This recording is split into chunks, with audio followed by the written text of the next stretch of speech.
Congreso Nacional, para que el ciudadano tenga el control. Cristian Alejandro Gribaudo, 38 años, Ciudad Autónoma de Buenos Aires. Casado, 2 hijos, licenciado en Ciencias Políticas de la Universidad de Buenos Aires, diputado por la provincia de Buenos Aires por el PRO, presidente de la Comisión de Obras Públicas. Proyectos: establecer restricciones básicas para la propiedad extranjera de inmuebles rurales, derogación del decreto de la creación de la Unidad de Coordinación y Evaluación de Subsidios al Consumo Interno, eliminación de restricciones sobre la carne bovina, denominar Ruta del Bicentenario a la Ruta Nacional 9, derogación de los decretos de la creación de la ONCA. Bienvenidos a una nueva entrevista de NSN. Hoy nos acompaña el diputado Cristian Gribaudo del Bloque PRO. ¿Cómo le va, diputado? Muy bien, gracias por la invitación. No, gracias a usted por haber venido. La primera pregunta tiene que ver con el tema campo. El gobierno ya envió la ley de extranjerización de tierras. ¿Cuál es su postura respecto a este proyecto? Yo creo que el debate es interesante.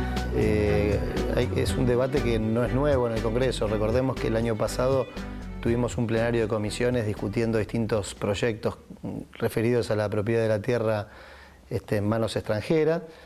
Nosotros presentamos un proyecto, creemos que el proyecto que manda el Ejecutivo tiene algunas cuestiones positivas y otras cuestiones que son al menos contradictorias con la Constitución Nacional. Fundamentalmente el artículo 20 de la Constitución Nacional habla de que todos los ciudadanos argentinos y los extranjeros tienen los mismos derechos de poseer bienes en nuestro país. Teniendo en cuenta ese artículo, teniendo en cuenta lo que nos dice la Constitución Nacional, y teniendo en cuenta que necesitamos que en nuestro país la inversión extranjera como la inversión argentina prosperen, es algo que está faltando, necesitamos discutir una ley que no sea excluyente, la inversión y que no sea contradictoria con la Constitución Nacional. En esa discusión el PRO va a estar situado con nuestro proyecto. Con respecto a otras temáticas que tienen que ver con el campo, usted en su momento cuando se disolvió la ONCA fue muy crítico, dijo que la situación no cambiaba para nada. ¿En qué estado está hoy la situación con respecto a ese tema, la ONCA? Está peor, porque no solamente no cambió, sino que profundizó los errores que venían cometiendo desde la ONCA en esta unidad nueva. Recordemos que la ONCA tuvo sospecha de corrupción, más de 20.000 denuncias que pasaron por el Congreso de la Nación, que fuimos llevando a la justicia, una investigación judicial que comenzó con una imputación a Ricardo Echegaray y a 11 funcionarios de lo que se llamaba la ONCA, 3.600 millones de pesos sin control del Estado, y lo que hace el gobierno, en vez de oír lo que estaba pasando en el Congreso y de ver cuál era el problema y ver cuál podía ser la solución con un proyecto de ley, que es lo que veníamos discutiendo, hace 2 decretos.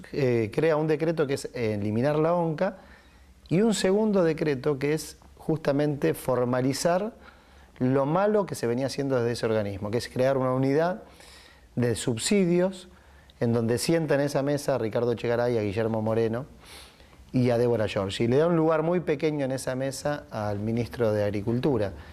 Todo lo contrario a lo que deberíamos haber hecho. Creo que lo más importante de lo que pasó, más allá de lo judicial, desde lo político, es terminar con el festival de subsidios, terminar con los ROEs, que son lo que impiden las exportaciones en nuestro país, pasar a la producción genuina, pasar al incentivo a la producción con créditos, con acompañamiento a los productores, y abrir los mercados externos.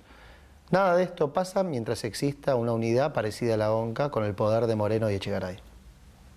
Con respecto al tema de retenciones, en el 2009 fue el centro total de debate, incluso generó que un montón de dirigentes ligados al campo consigan una banca en el Congreso. Sin embargo, ese logro no se manifestó a la hora de legislar, ¿no?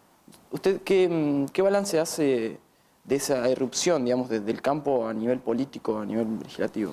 Sí, yo creo que el momento de la 125 fue un momento histórico en donde se unen distintos reclamos, fundamentalmente reclamos del sector agropecuario, que son, y creo que llegan también a ocupar un lugar importante en los medios de comunicación por el apoyo que tienen Esto sí es muy original, histórico, por eso me parece que ha sido algo novedoso, por el apoyo que tiene de las clases medias urbanas. Esto hizo posible actos como el de Rosario y como el del Rosedal de Palermo, y el ingreso de 12 diputados pertenecientes al sector agropecuario. Creo que lo que pasó fue que desde una posición de unidad de la mesa de enlace y de los sectores políticos, rechazando el castigo a la producción y esta cuestión es exacerbada de parte del gobierno de acumular y quedarse casi con el 40% de la producción, no de la ganancia, en materia de retenciones, hizo que exista una unidad en el reclamo.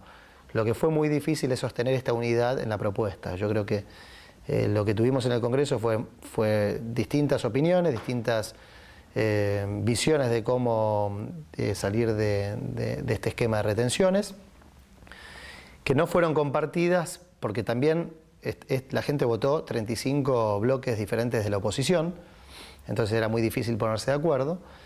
Pero sí es verdad que también hay que hacer una autocrítica, digamos. Me parece que hay muchos dirigentes políticos y espacios políticos que en algún momento tomaron como principal bandera el sector agropecuario y el motor de crecimiento del campo para la Argentina, y hoy, porque tal vez no sea tema de los diarios de hoy o de la preocupación de la mayoría de la gente, fundamentalmente de estas clases medias urbanas, hoy dejan ese discurso y esa propuesta fuera de su agenda política. Nosotros desde el PRO, si bien Mauricio Macri es candidato a jefe de gobierno, tenemos una vocación de construir en toda la Argentina, y lo estamos haciendo, en Santa Fe, en Córdoba, en la provincia de Buenos Aires, y en todos esos lugares vamos a sostener la misma importancia en el reclamo de los problemas pendientes del campo, que son los mismos. Es salir del esquema de retenciones, abrir los mercados al mundo, incorporar a la Argentina a los mejores países como Brasil, como Uruguay, como Chile, exportadores en materias primas y en valor agregado a esas materias primas. Sin embargo, después de aquel caudal político que el oficialismo perdió en el 2009, ahora resurge como fortalecido, o al menos es el único que está posicionado con verdaderas chances electorales. ¿Por qué cree que se dio este fenómeno? ¿A qué lo atribuye? Fue un fenómeno que tuvo que ver con esto que te comentaba antes de que no hay una oposición que tiene una propuesta, hay distintas oposiciones que no se han podido poner de acuerdo con sus propuestas, y ese tiempo también ha sido aprovechado por el oficialismo, hay que decirlo, a través de una estrategia de la construcción de lo que yo llamo un mito. En su momento el gobierno generó un mito que era la mesa de los argentinos, el campo es la oligarquía, el campo quiere quedarse con todo y vamos a enfrentar al campo. Y ahora han aprendido y sin resolver los problemas generan un nuevo mito que es no hay más conflicto con el campo. Nosotros creamos medidas que el campo buscaba, un Ministerio de Agricultura y Ganadería que tiene más valor simbólico que real porque no ha cambiado la realidad del sector agropecuario, no ha eliminado los ROE, no decide en materia de política comercial y no decide en materia de producción. Esto pasa por la Secretaría de Comercio como pasaba antes. Tampoco decide en recaudación, porque esto pasa por la FIP y por la entrega de subsidios a partir de Ricardo Echegaray. O sea que me parece que han sabido entender que no es peleando con el campo, pero no han resolvido los problemas del sector, han decidido hacerlo a partir de la construcción de este mito. Quiero que se entienda, digamos, el gobierno aprendió de sus errores, pero en vez de ir a buscar las soluciones, fueron por la búsqueda de lo simbólico. Y lo simbólico es, ¿qué problemas tiene el campo? Si nosotros tenemos un ministerio y si el mundo sigue comprando los productos argentinos. La conclusión es que cada vez tenemos menos carne, que no cumplimos con la cuota Hilton, que es algo que nos da Europa como beneficio, y tenemos hoy lo mismo que pasa el año pasado y el anterior, 3.000 toneladas sin venderle a Europa, por un capricho de Moreno. Tenemos un mercado como China, como India, como Rusia, que nos esperan y nos dicen vengan, pero nosotros no vamos, también por una falta de política estratégica. Así que yo creo que los problemas siguen, la Argentina sigue perdiendo oportunidades y capacidad de generar divisas, generar empleo, tener realmente una inserción en el mundo como corresponde, y el gobierno se contenta con no tener el conflicto en los medios. Y yo creo que sí, es verdad también que parte de la estrategia del gobierno es ir en la búsqueda electoral de alguna porción de ese electorado que hoy no ve una alternativa en la oposición. Bueno, será un importante trabajo que tiene la oposición de ir a sostener ese voto, que es el voto fundamentalmente de los que venimos trabajando en función del sector agropecuario. Le cambio de tema, pero siguiendo en la línea de la política parlamentaria. ¿Qué opinión le merece la sanción de la ley de fábricas recuperadas? No, es positivo, nosotros lo votamos en diputados, nosotros no nos encasillen, al PRO no hay que encasillarlo en que estamos a favor o en contra de cosas, porque la verdad que en muchas votaciones tenemos un profundo debate dentro de lo que es nuestro bloque, y ese fue un debate que nos parece algo positivo, nos parece algo que, digamos, en materia de derechos humanos, en materia de recuperación de fábricas que han hecho un trabajo enorme, aquellos empleados, y que ha sido a partir también de la desidia de muchos empresarios que han abandonado una práctica leal y digna del trabajo, el PRO ha acompañado. No es propiedad intelectual del gobierno ese trabajo que se ha hecho con las fábricas recuperadas, ni el trabajo que se viene haciendo con los derechos humanos, que viene de años y que nosotros apoyamos y sostenemos como una buena política de este gobierno. Sí, le preguntaba en referencia a lo que usted decía, al encasillamiento. Sin embargo, la mayoría de las leyes que tienen que ver con temas laborales, el PRO ha votado generalmente a favor de las empresas y no a favor del trabajador. No, yo creo que eso no es así. Yo creo que, yo creo que este gobierno ha sido quien más concentró en pocas empresas los negocios de la Argentina, mucho más que otros gobiernos. Lo ha hecho desde la práctica, no lo ha hecho del discurso. Desde el discurso, obviamente, ha tenido un discurso de defensa del pequeño productor, del pequeño empresario, pero no es así. Acá hay 3 o 4 empresarios en Argentina que hacen negocios, acá hay 3 o 4 industrias frigoríficas que hacen negocios, acá hay 3 o 4 industrias lácteas que hacen negocios, acá hay obviamente un deliberado apoyo a la sojización en la Argentina. No digo que esté mal, digamos, yo apoyo fundamentalmente lo que es la producción, y la soja en este caso le da muchos beneficios a la Argentina, pero quienes han sostenido un modelo de acumular divisas a partir de la sojización ha sido este gobierno, y nosotros tenemos que buscar un modelo que pase también a tener incentivos a la producción del maíz, del trigo, del girasol, del sorgo, de las economías regionales. Bueno, no es este gobierno quien lo produce. Con respecto a la construcción política del PRO a nivel nacional, ya decidieron que Jorge Macri va a ir por la gobernación de Buenos Aires. ¿En qué acuerdos están avanzando con el peronismo federal, con otras fuerzas dentro del territorio bonaerense? No, nos gustaría avanzar y seguir avanzando como venimos avanzando desde siempre. El PRO tiene, creo, algo muy importante para el sistema político argentino, que es ser una fuerza nueva, que representa algo moderno, un partido nuevo, que tiene una preocupación por la gestión, por la transformación, que incorpora dirigentes de otros partidos, no reniega de la política, incorpora y le da un lugar. Yo vengo del radicalismo, otros vienen del peronismo y estamos en el PRO.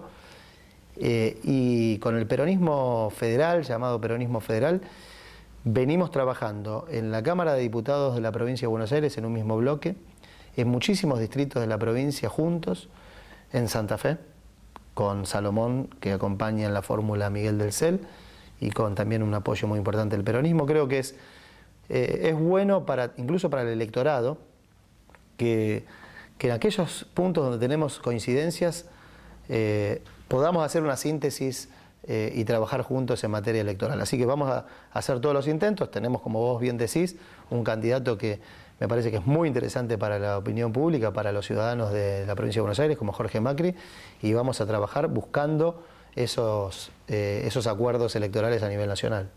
En cuanto a la candidatura de Miguel del Cel, ¿está capacitado para gobernar una de las provincias más importantes del país, siendo que no tiene ninguna trayectoria en el ámbito político, en el ámbito de gestión?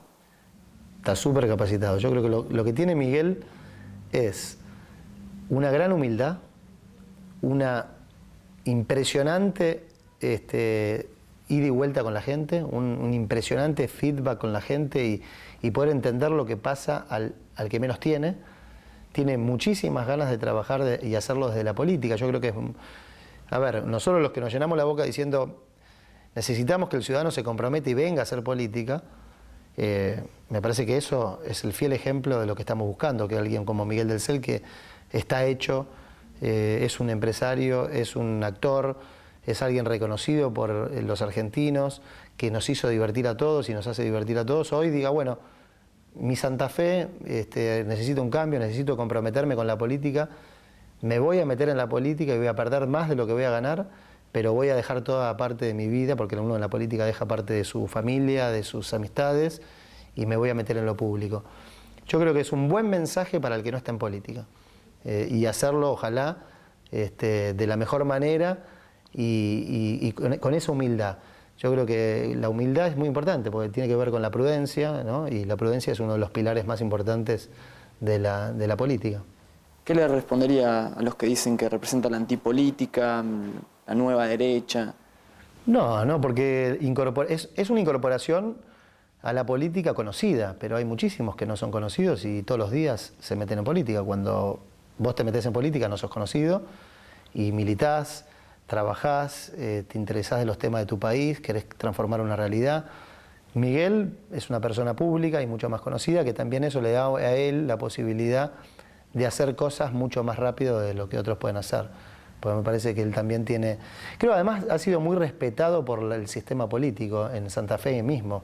Lo he escuchado a Agustín Rossi hablar muy bien de Miguel, como a Wiener hablar muy bien de él. Me parece que es muy respetuoso de la política, viene a aprender mucho y a dejar mucho de su vida para transformar a su Santa Fe querido, como dice él siempre. ¿Tienen el apoyo del Lole Reutemann en Santa Fe? ¿Cuentan con ese aval? Yo no diría que lo tenemos, yo diría que hay una sensación de quererlo mucho, de respetarlo, de consultarlo en algunas cosas, pero no tenemos con él, no sentimos que estamos apoyados por Lole, porque sería como una falta de respeto hacia Lole decirlo de esa manera. Él en esto ha sido prescindente de la elección de la provincia de Santa Fe. La última, ¿quién va a ser el candidato a nivel nacional del PRO? Vamos a estar participando, como dijo Mauricio, en un frente nacional, con candidatos propios o ser parte de un acuerdo más amplio. Así que eso todavía no está definido. Lo que hemos definido es un distrito muy importante como la provincia de Buenos Aires, y que Jorge Macri va a ser el candidato a gobernador. Como diputado, le agradecemos que haya participado de esta entrevista. Bueno, muchas gracias por la invitación. Esto ha sido todo. Fue el diputado Cristian Gribaudo del PRO. Nosotros lo despedimos. Hasta la próxima. RCN, Noticias del Congreso Nacional, para que el ciudadano tenga el control.